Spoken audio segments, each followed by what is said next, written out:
کل میرے ایک دوست مجھ سے فون پہ سوال پوچھ رہے تھے، وہ کہہ رہے تھے میں نے قربانی تو نہیں کرنی، کہ دوست نے بیڑا کرنا ہے، تو وہ کہہ رہے تھے کہ ان قریب شادی میں اس بیڑے کا انتظام کر دیں۔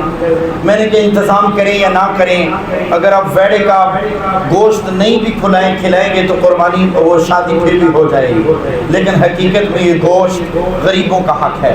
اپنے قربانی کے گوشت کے 3 حصے کرو، ایک اپنا، ایک رشتہ داروں کا اور ایک غریبوں کا، 3 حصے کر دو۔